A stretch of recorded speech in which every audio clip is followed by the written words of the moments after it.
I'm Connor Wold, and welcome back to another episode of the Old Oscar Countdown.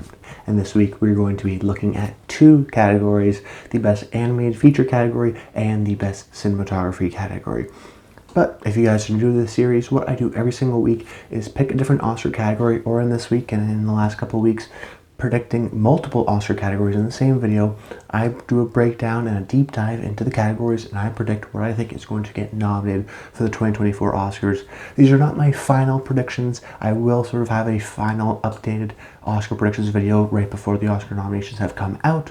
But I like to do these separate videos to do a true deep dive into all the possible contenders, including my 5, giving you deep analytical reasoning as to why I picked my movies, as well as 7 years of Oscar analysis and history and a great track record, particularly of predicting the nominations, of which I'm probably the best at because I do the research to figure out the 4th and the 5th slot of some of these more technical categories like cinematography, like production design, what have you. And you guys have been showing a lot of support for this season of Old Oscar Countdown, which I really do appreciate. And that's doing things like liking the video or commenting down below. I love to see your comments of what you think the categories or what you think of my thoughts or what certain movies you're rooting for in the season. I love to hear that in the comments down below, because at the end of the day, I'm here to help you make your own predictions and give you all the analysis and thought and my personal reasoning.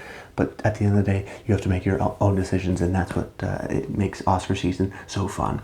So starting off with things, I'm going to start off with the Best Animated Feature category, and then we're going to do Best Cinematography in the second half of this video. And as always, there's going to be timestamps in the comments down below. So if you want to skip around and hear my thoughts on, cinematography and skip ahead to that, or the 4th and 5th slot for Best Animated Feature, feel free to do that in the comments down below. But without further ado, starting off with my first pick, I'm going to go with Spider-Man Across the Spider-Verse. And this is a movie that I think has a very good chance of getting nominated, but I also think is going to win.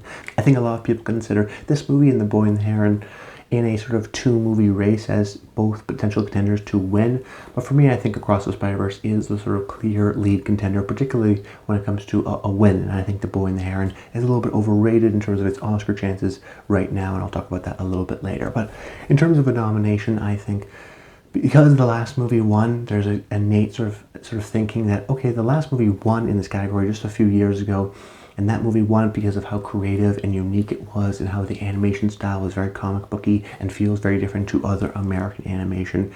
And we get a very similar sense of that as well with the sequel. Very bright, very colorful, very unique, fast-paced, in-your-face, but still very interesting and very different compared to, say, Super Mario Brothers or some of the more traditional Hollywood animated movies of the sort of circular character faces. We get a little bit of a different animated style, which I think the branch appreciated last time in 2018. The movie also did much better at the box office, so it's a more popular movie. And oftentimes when we're talking about the winners or even the nominees, we get very popular movies, Pixar movies, Disney movies, things like that. My one concern is that the Oscars don't like to nominate sequels, and they don't even like to reward sequels all that much. That being said, I think that's a little bit of a situation where we have original movies that have sequels that don't really feel natural to the overall story, whereas in comic book storytelling, sequels are natural. We have a long history of comic book movies where there are multiple sequels, so I don't think the Academy will knock Across the Spider-Verse for being a sequel, because that just feels more natural to the comic book story that they're telling. So I think the unique animation style will get it nominated and have the animators really appreciate that aspect. And then in terms of a win, I think just because everyone loves Spider-Man as a character and because of how popular the movie was, it'll have that broad appeal as well to get it that win. Then in my second pick, I'm going to go with Elemental. And the Oscars love original Pixar films, but they hate Pixar sequels. You have movies like Finding Dory or Lightyear or Monsters University that everyone thinks are going to get nominated, and then oftentimes ends up getting snubbed come Oscar morning. And nobody seems to understand it during the time, and yet every year sort of the Oscars like to tell us that they don't like animated sequels, particularly when it's something like Finding Dory, where it's not a natural sequel to Finding Nemo done many years later. It's not necessarily clear as to why they did it. But that being said, the Academy loves original Pixar movies, even sort of subpar, okay original Pixar movies in terms of critical reaction and box office. Movies like Onward or Brave aren't super well beloved movies, and yet they still get nominated at the Oscars. That's how much they just love the originality of the Pixar brand. As a matter of fact, if you look at Pixar's movies, the original movies, not the sequels, so getting rid of even the Toy Story ones that do get nominated, get rid of all of them. All the sequels, just look at the original Pixar movies. There have been 15 of them. 14 of them have been nominated for Oscars. That's a crazy good stat. The only one that didn't get nominated was The Good Dinosaur, and that didn't really do very well at the box office. And Elemental didn't do very well at the box office at the beginning. It doesn't have amazing critical reviews, so you may go, Connor, maybe Elemental's not going to get nominated. Maybe it's going to be like The Good Dinosaur. But it did get great word of mouth. That's why the movie eventually became profitable at the box office, despite starting off very poorly, because it had great word of mouth. It had an A cinema score. It had 93% on Rotten Tomatoes. Even though the critics weren't over the moon about this, the audiences really enjoyed that, so I think the Oscar voters will appreciate that element as well and be more aligned with maybe the audiences than, say, critics. You also have a movie that did still make money at the box office and grew over time. It's an original Pixar movie, which, like I said, 14 out of the 15 of them have gotten nominated. Even the sort of lesser critically beloved of them, like Brave, like Onward. So I'm betting on original Pixar movies, and I'm betting on Elemental to get a nomination. And then my third prediction, I'm going to go with Wish. And this is another type of animated movie that the Oscars really like to reward, and that is the Disney musical. But even the Disney animated feature from Disney Animation, Walt Disney Animation Studios, they love to reward. Really, ever since Wreck-It Ralph sort of reinvigorated the studio, we've seen a bit of a resurgence in that. If you look at Wreck-It Ralph onwards, there's 10 movies. 8 out of the 10 movies that are made by Walt Disney Animation Studios, 8 out of the 10 got nominated. The ones that didn't get nominated, Strange World, which was a huge box office bomb, critically not very well liked. Same thing with the audience, they didn't really like the movie. And then the other one that didn't get nominated was the sequel, Frozen 2, which makes sense.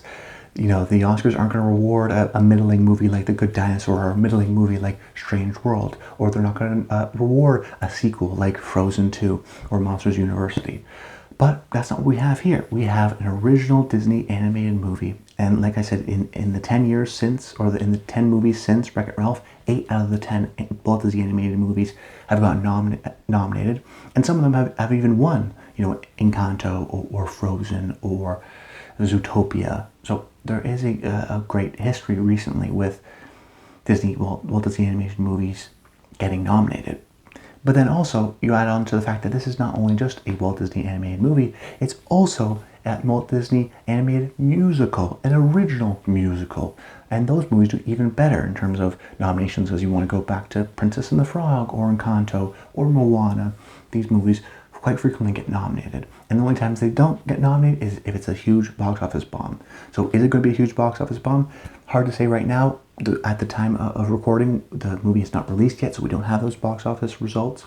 That being said, early tracking seems to indicate that's going to do much better than something like A Strange World. I don't think this is going to be a huge box office billion-dollar type movie, but I don't think it's going to be a failure of A Strange World, which is the only thing you have to really worry about. Encanto wasn't a huge box office movie, and that still won this award. So as long as it's not going to be seen as a huge failure, it's going to get mostly positive reviews.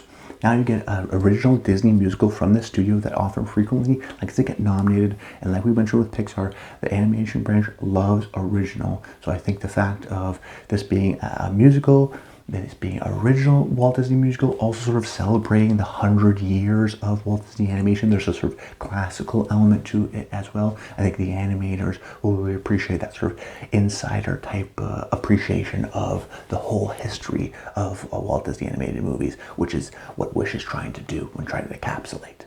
And then in my number 4 slot, I have The Boy and the Heron, which maybe is a surprise to some people who have it at the number 1 spot. But I think ever since TIFF, The Boy and the Heron has actually been losing some momentum, because early on in the season, the narrative was, this is Hayao Miyazaki's last film, this is our last chance to reward him, it's going to be this titanic achievement, it's going to maybe even get a Best Picture nomination, and then it premieres at TIFF to excellent reviews, but doesn't win the TIFF People's Choice Award winner. Then it's revealed that this is probably not Miyazaki's last film, and now it's in this sort of weird zone, where it doesn't really have a clear narrative. It's liked, yes, but there's a lot of things going against it. And if you look at the history of animated movies at the Oscars, like I have, you notice that Japanese films never really win. As a matter of fact, the last one that won was Miyazaki's Spirited Away over 20 years ago. And he's been nominated since for his movies like Howl's Moving Castle or The Wind Rises. And he didn't win in those categories, but he still got nominated. I also want to mention that Japanese animated films actually don't do super well at the Oscars, even in terms of getting nominations. If you remember in 2019, Klaus got nominated instead of something like Weathering with You. 2017, Ferdinand got nominated instead of Mary and the Witch's Flower. So we see sometimes these animated movies in the potential contention get snubbed. But still, I'm predicting it to get nominated. There is a little bit of a something in the back of my mind, like maybe this isn't going to be as well beloved as some people think. That's in part the reason why I don't have it as the win. But in terms of a nomination, it still has, Hayao Miyazaki behind him, who is well respected, whose past films have won or gotten nominated. It is a runner-up at TIFF People's Choice winner. So it's going to be a well-liked movie if the TIFF audience is any indicative audience, which they have been for the Oscars in years past. So it's going to be a well-liked movie from a well-respected auteur in the animation branch. It's also being distributed by G Kids, who in the 2010s did very well in terms of getting their movies nominated for Oscars. Almost every single year they had one movie nominated. I mean, they had movies nominated in this category in 2010, 12, 13, 14, 15, 16, 17, 18, 2020, and then that's it. So they haven't been as successful in recent years, but they haven't really had movies to be in contention. Movies like, I think they released Belle or Inu-Oh, which are not really big crowd-pleasing type movies that will appeal to more Western audiences, like a movie like The Boy and the Heron. So they haven't really had an opportunity in the past couple of years, but their track record, their history indicates that they are very good at getting their movies in front of Oscar voters. So I wouldn't, I expect The Boy and the Heron to be presented to Oscar voters. I expect this to be a well-liked movie based on the TIFF People's Choice audience, winning that award, combined with the perspective of Hayao Miyazaki. I'm not super convinced that it's going to win or that's even a contender, just because I don't think it has the broad popular appeal, but I wouldn't rule it out. So it still should get a nomination. And then in my fifth slot, I'm going to go with The Peasants. And this fifth slot is always super difficult. Every year there seems to be like a clear 3 or 4 that sort of solidify, and then it's that fifth slot of a million potential possibilities. And because we only really had the Golden Globes and BAFTA and the Annies to a certain degree, we don't really know 100% going to Oscars what are the major contenders, so we see surprises. But right now I'm going to go with The Peasants, and that's because I looked at the past history of this category at the Oscars, and quite frequently they like to reward independent animated films from Europe. Oftentimes when we see animated movies, it's big animated movies with big budgets from the American studios, Disney, Pixar, and then usually we'll have a Japanese type film, a G Kids film that will contend. And it's kind of a rare that we see independent animated films from Europe. But when we do see those movies, oftentimes they get nominated. Think of the lads over in Ireland from Cartoon Saloon with The Breadwinner, or Wolfwalkers, they'll get nominated. Or French animation has been doing well in recent years with nominations for I Lost My Body, or My Life as a Zucchini. Or even Loving Vincent, the Polish film that got nominated, and that's the same director, and The Peasants is the same directors as Loving Vincent. This one, the movie The Peasants, utilizing the same technique that they introduced with Loving Vincent, which is a painted animated movie. So the movie looks like a painting because it actually was painted. It wasn't hand-drawn, it wasn't used with CGI or computers, or it wasn't a little bit, but for the most part it was actually hand-painted. Then you actually look at the release of the movie and how it's being rolled out. It had its world premiere at TIFF. It's having a late December release. The Peasants, the movie, is adapted from a Nobel Prize winning novel. It has all this element of, this is prestige, this is a fall film festival movie, this is serious adult animation for sophisticated people. This is not the Super Mario Brother movie for kids.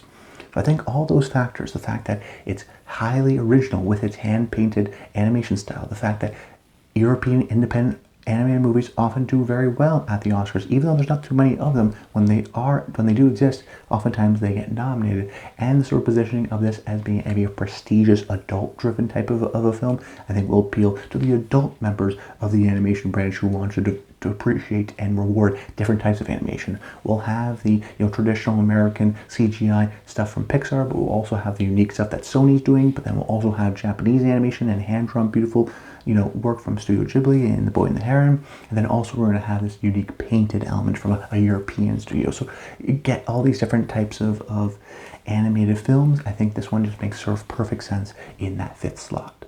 But I've got a couple real strong possible contenders that I was debating putting in that 5th slot. So my number 6 here is really almost like a 5B to the Peasants 5A. So I wouldn't begrudge you if you put one of my possible contenders in your possible 5 lineup. And my first possible contender is Chicken Run: Dawn of the Nugget. And this has got a lot of things going for it that I feel weird betting against. The first one that I think not a lot of people think about, and it's almost under discussed, is that this is being released by Netflix. And Netflix in recent years have done very well at getting their animated movies nominated. In 2019, you had both I Lost My Body and Klaus get nominated. In 2020, you had Over the Moon get nominated, which was a Netflix film. In 2022, last year, you had Pinocchio win in this category, so that got nominated, of course, but then also The Sea Beast got nominated, which that was sort of the 5th slot surprise. It went to a Netflix movie.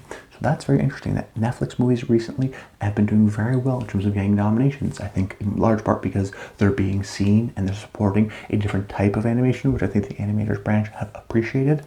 So there's a good sign there for Chicken Run in terms of being in the lineage of recent success from Netflix animated movies. It's also from Aardman, who have won in this category before with The Curse of the Were-Rabbit for the Wallace and Gromit film. And this is a sequel to a beloved film in Chicken Run. Now, Aardman is a little bit more hit or miss. They're not always a guarantee to get a nomination. They'll get a nomination for Shaun the Sheep, or they'll get one in, but they'll miss one for, say, Early Man, that they'll do. So they're not a guaranteed shoe-in, which was one part of why I left it in the possible contenders section. But the main thing is, when I'm looking at the Peasants or Chicken Run, the Peasants is a unique, original, based on a novel, but an original type of a film with a very unique, original, pan-painted style. Versus Chicken Run is a sequel to a beloved Aardman movie, but it's, a movie we've seen before, and it's a sequel, and the Oscars and this animation branch usually shies away from sequels. Now you may go, Connor, but didn't Aardman already get a nomination for a sequel in Shaun the Sheep Farmageddon? You're correct. They did get nominated for that year. But we also forget that this was during the pandemic, so there weren't a lot of animated movies. And the one that it was competing against, the slot that it took, was Crude's The New Age, which was also a sequel. So in that year, the sort of 5th, 6th slot was Shaun the Sheep Farmageddon or Crude's The New Age, both sequels. So I think they went with a more sophisticated sequel, that being Shaun the Sheep. But in this year, are they going to go with Chicken Run: Dawn of a New Age, a sequel, or an original movie, very unique movie in The Peasants? I think they lean to the originality of something like The Peasants. But they can also go with an original movie like my other possible contender, which is Nimona, which is got a lot of the same positives as Chicken Run. It's released by Netflix, so it has that pedigree of recent success. It's an original movie, so it doesn't have the concerns of Chicken Run being a sequel. So you may go, Connor, well, why don't I have Nimona in my 5? Well, it has less of a budget. It doesn't have as much voice talent in terms of notable names as something like Across the Spider-Verse or even the English dub of The Boy and the Heron. So I wonder, is Netflix, because they maybe didn't spend as much money on Nimona, are they going to really benefit and promote that movie, or are they going to promote the movie that's going to come out in late December in Chicken Run, which I think they probably spent more money on, versus Nimona? Hard to say for sure. It's definitely a possible contender because it has that originality, because it is on Netflix, so you know it's going to be highly seen. It debuted at number 9, I believe, on the top 10 when it came out, so you know it was a hit, you know it was seen. The question was, that was all the way back in, I think, July, in the summer, so will people remember it enough come Oscar voting season? Its path is The Sea Beast, which happened last year, but in a really competitive year, I'm not expecting that to happen once again, but without a doubt is a possible contender, and I don't begrudge you if you want to put it in your 5. Now, switching over into the best cinematography category, my predictions for this category, with my first pick being Oppenheimer, from past nominee Hoyt van Hoytema. The biggest strength of this film is we expect it to be a Best Picture contender. It is the classic type of a movie that is critically well beloved, but then also does well at the box office. This is the type of movie that the Oscars have been waiting for, the movie that they want to reward. So I expect it to get a lot of nominations, particularly when it comes to the technical, below-the-line nominations. Why? Well, if you look at Christopher Nolan's past movies, almost all of them in recent history have gotten nominated for cinematography. You think of Batman Begins gets nominated for cinematography. The Prestige gets nominated for cinematography. Dark Knight gets nominated for cinematography. Inception wins in this category. Dunkirk gets nominated. Christopher Nolan's movies frequently get nominated in this category because of his distinct visual style. That helps is the fact that there's a pedigree of Nolan and cinematography nominations. That really helps. Plus, this third of this film, the last third of the film, is shot in black and white. And if you look at the past 5 years in a row, 4 out of the last 5 years, there's been at least one movie that is nominated that has at least a sequence in black and white. Almost every year there's at least one movie, Roma, Cold War, The Lighthouse, where the movie is shot in black and white. And the cinematographer's branch loves black and white movies. They usually like to nominate at least one a year. Like I said, in the last 5 years, 4 of those 5 years, there was at least one movie that had a movie shot in black and white. So the fact that this last third of the movie is shot in black and white, I think will be even more appreciated by the cinematographer's branch. Of course, it being a well-liked movie doesn't hurt as well. So I think Oppenheimer is a pretty shoe-in for a nomination. And then my second possible contender is Killers of the Flower Moon. Similarly to Nolan, Martin Scorsese's movies often also get nominated for Best Cinematography. His last movie, The Irishman, got nominated. Before that, Silence got nominated. Even though Silence wasn't a big Oscar movie, didn't get nominated for Best Picture, it did get nominated for cinematography. So I think there's an appreciation of Scorsese's movies, and particularly his recent collaboration with Rodrigo Prieto.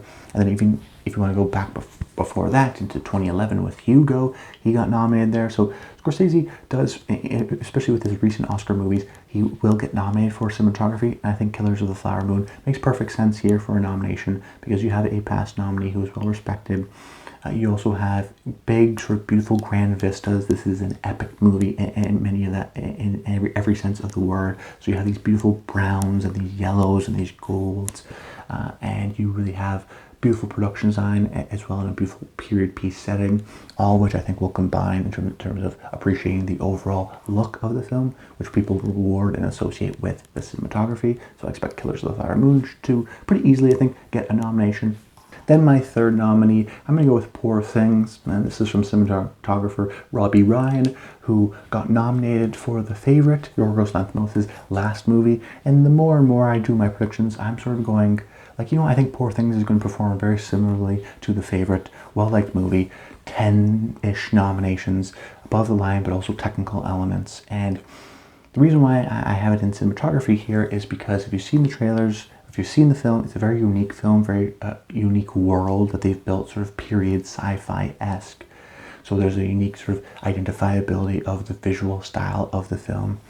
And similarly with The Favorite, Robbie Ryan introduced these sort of fisheye lenses, which are really sort of unique, huge, sort of wide viewpoint of the world, which sort of distort the world and the viewpoint, and we see these fisheye lenses used again in this film. And the reason why I mention these fisheye lenses is just because it's noticeable. It's immediately drawing itself to the cinematography and the camera and the unique perspective that it brings. And oftentimes in these below-the-line categories, it's the most cinematography or it's the most costumes that gets nominated. And that's why we see Emmanuel Lubezki win multiple times, because he has these sort of beautiful long takes, also with wide-angle lenses. And I think similarly here, because we're bringing attention to the camera work and the sort of visual style of the film, it makes sense for me to go, this is going to be a well-liked movie that draws attention to its cinematography, and therefore it will get nominated for cinematography. Then my fourth selection, I'm going to go with Maestro, which is another movie with noticeable cinematography spanning multiple decades. But I think is notable about this movie, and why I do think it's going to get nominated in my fourth slot, is because it's a period piece. And as a matter of fact, if you look at the cinematography category for the past few years, as a matter of fact, you look at the past 5 years, an average of 4 out of the 5 nominees go to a period piece film. If you go back and go through the stats, almost every year in this category, they love to reward movies set in other periods. Why? Well, it makes sense. Because when you think of how a movie looks, you're thinking of pretty much two things: the art direction, the production design, or the cinematography. If you have a beautiful production design, a cinematographer can make that. You just put a camera on it and you don't need to do much work. It looks beautiful. In the same way, if you have bad production design, a great cinematographer can make it look more real than it is. So when you think of the visuals of a movie, those are the two things you think of. So when we think of visuals of a movie and we think it looks accurate or period accurate, oh wow, that really does look like whatever the 50s or the 60s, people immediately think of the cinematography. And because this is a movie that spans multiple decades, which has very clearly defined periods, I think people appreciate that fact. So period movies do very well in this category. So when you're predicting, oh, what am I going to do? What am I going to pick? Am I going to pick more of a modern movie or a recent period piece in something like Saltburn? Or am I going to go with a movie like Maestro, which is very clearly a period movie? I would lean more to Maestro because, like I said, in the past 5 years, 4 out of the 5 nominees, 80% of the nominees go to period movies. I think that's notable. Plus, it doesn't hurt that this is a movie I expect to be well-liked Best Picture contender from a past multiple-time nominee in Matthew Libatique, who got nominated for Bradley Cooper's last movie, A Star is Born. It's also partly in black and white, and like I mentioned with Oppenheimer, this branch loves black and white cinematography, so that's even another bonus point on top of it. So even though it's in my fourth slot, I feel sort of weirdly confident that Maestro actually will get nominated here. And then my fifth slot, I'm going to go with The Zone of Interest for a lot of the same reasons I mentioned earlier. It's a period piece. It's a movie that's a potential Best Picture contender. It's from a multiple-time nominee in Lucas Saul. And Lucas is a cinematographer that does well in terms of getting nominated for his work on international films. He got nominated for Cold War. He got nominated for Ida. So it would make sense that another international movie here, The Zone of Interest, he would also get nominated. It's also worth noting that the movie, and Glazer in general, in terms of his visual style, a little bit slower than, say, something like a Mandy Walker's work on Elvis last year. So it's more interested in composition. We'll have the frame and the cut last a lot longer, and the shot lasts a lot longer, for 3-4 seconds, sometimes maybe 15-20 seconds on just one shot. As a result, there's a slower pace, and because of that, I think it draws more of your attention to the cinematography, to the composition, so it highlights things in that way too. And even last year, if you want to talk about the international connection in the cinematography category, last year, early on, we thought a bunch of movies were going to get nominated that ultimately didn't get nominated. Top Gun Maverick, a bunch of stuff, The Batman. But what did get nominated were international cinematographers. Florian Heifmeister, James Friend, Darius Kanji. All these international cinematographers got nominated instead of these sort of classical cinematographers in this sort of old boys club that we thought were going to get nominated.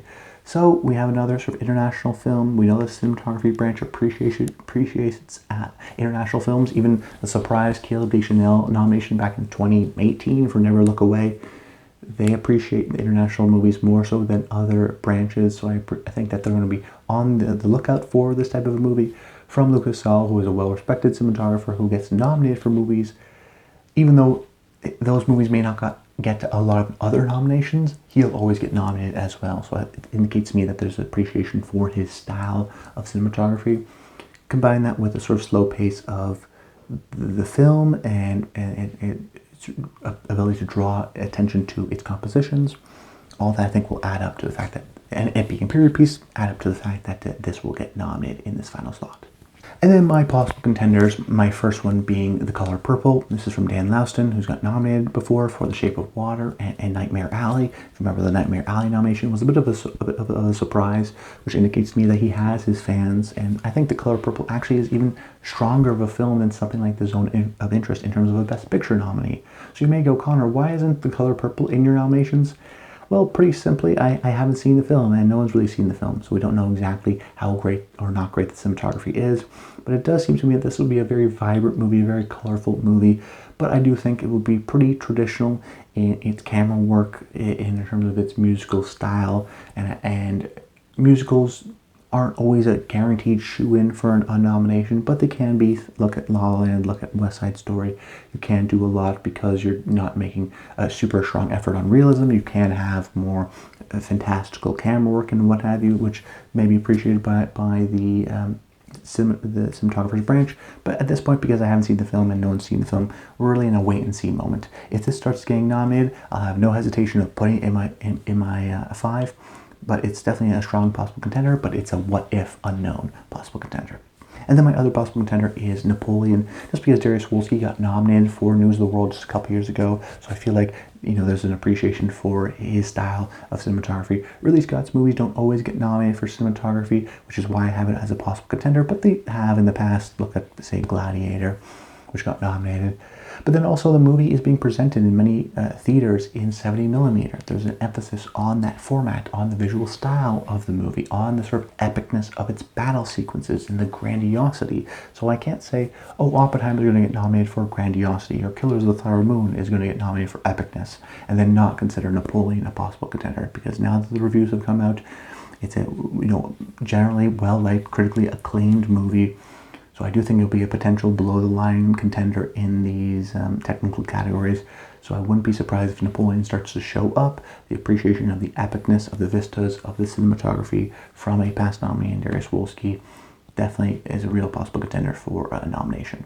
But that's about it, guys. I hope you enjoyed the video. Make sure you comment below. Please comment below. Give me your predictions for your 5 for both these categories. I love to hear that in the comments down below. And stay tuned to next week. Next week, we're going to be talking about 3 categories. The best song category, the best score category, and the best sound category. All the music stuff will be on next week's video. We're going to do another sort of long video deep dive into that category. So that should be a lot of fun. So subscribe to the channel so you don't miss that video. But that's about it, guys. Until next time, stay tuned.